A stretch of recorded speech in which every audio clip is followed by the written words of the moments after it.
Every culture on Earth remembers them. Peoples separated by oceans they could never have crossed, speaking languages that never touched. And yet, from the deserts of the Middle East to the frozen fjords of the north, from the great rivers of India to the marble temples of Greece, they all tell the same story. A race of giants, born of gods and men, who ruled the world in an age before our own, and were destroyed in a single, world-ending flood. You have heard them called the Nephilim, but that was only one name. One people's memory of something the whole world could not forget. Look closely, and the pattern becomes impossible to ignore. In civilization after civilization, the story repeats with the same strange details.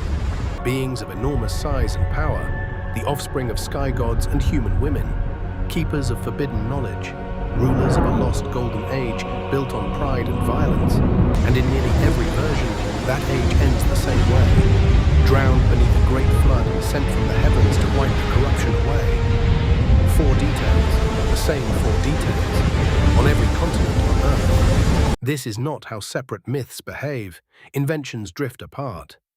These converge, as if every culture was straining to describe the same event, glimpsed through different eyes across thousands of years. Begin with the Greeks. Before the shining gods of Olympus, they said, there were the Titans, primordial giants born of the union of the sky and the earth. These were no metaphors to the Greeks. They were the first rulers of the world, beings of immense scale who reigned in a vanished age before mankind. Cronus, who devoured his own children to keep his throne. Atlas, condemned to hold the weight of the heavens on his shoulders. And when a new generation of gods, led by Zeus, rose to overthrow them, the war that followed, the Titanomachy, raged for 10 years and tore the world apart. Mountains were hurled like stones, the seas boiled, and the sky itself caught fire. When it ended, the defeated Titans were bound in chains and cast down into Tartarus, a pit as far beneath the earth as the heavens are above it, sealed in darkness, imprisoned rather than destroyed. Giants born of the heavens, rulers of a lost age, chained beneath the world by the gods who replaced them. And if that, fallen sky beings, bound in chains in a pit of darkness, sounds familiar, it should. It is almost word for word the fate the Book of Enoch gives the Watchers. And the Greeks remembered a flood too. The deluge of Deucalion, a righteous man who built a vessel, rode out the drowning of the world, and repopulated the earth when the waters fell. Does that sound familiar? Now travel north, into the frozen world of the Norse, and the story is already waiting for you. They called them the Jotnar, the giants, born before the gods, dwelling beyond the edges of the ordered world. Ymir, the first of them, so vast that when the gods at last slew him, they built the whole world from his corpse. His flesh became the soil, his blood the seas, his bones the mountains, his skull the dome of the sky. The Jotnar were ancient and enormous, locked in endless war with the gods of Asgard. And the Norse remembered a flood of their own. For when Ymir was slain, his blood poured out in a deluge that drowned nearly all the giants, leaving only a remnant to escape and carry the bloodline forward into the new age. Giants before the gods. A flood that nearly wiped them out. A surviving remnant who lived on. The same story, carved into the ice at the top of the world. Then go to the oldest civilization we know, Sumer, in the land between the rivers, where writing itself was born. Here the giants were called the Anunnaki, the great ones who came down from the heavens, who ruled the first cities, who mingled with humankind and shaped the first kings. These were not distant gods on a far mountain. The Sumerians believed they descended in the flesh, took human wives and fathered a line of god-kings whose names fill the oldest writings on earth. The ancient Sumerian king list speaks of 8 kings who reigned for nearly 250,000 years. And then, in a single chilling line, notes that the flood swept over. After it, the impossible lifespans collapse, and history as we know it begins.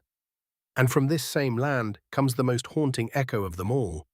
The Epic of Gilgamesh, written 1,000 years before the Book of Genesis, tells of Utnapishtim, a man warned by the gods to tear down his house and build a great boat, to carry his family and the living creatures of the earth aboard, and to survive a flood that drowned the whole world. A righteous man, a divine warning, a great vessel, a world-ending flood. set in clay centuries before Noah was ever written down. And still, it does not stop. In the sacred texts of India, the giants are the Daityas and the Asuras, colossal beings descended from the gods, who warred endlessly against the heavens for control of the world, and who ruled the earth through the long ages of the deep past before they were cast down. And India preserves the flood as well. The story of Manu, the first man, warned by a divine fish to build a boat and survive the waters that would swallow the world, so that all life could begin again from him. From Greece to the Norse lands, from Sumer to India, different gods, different names, different tongues. The same giants, the same flood, the same lone survivor riding out the end of the world in a boat. And these are only the loudest voices. The pattern echoes on through the legends of the Americas, the flood stories of the Pacific, the giants whispered of in nearly every corner of the ancient world.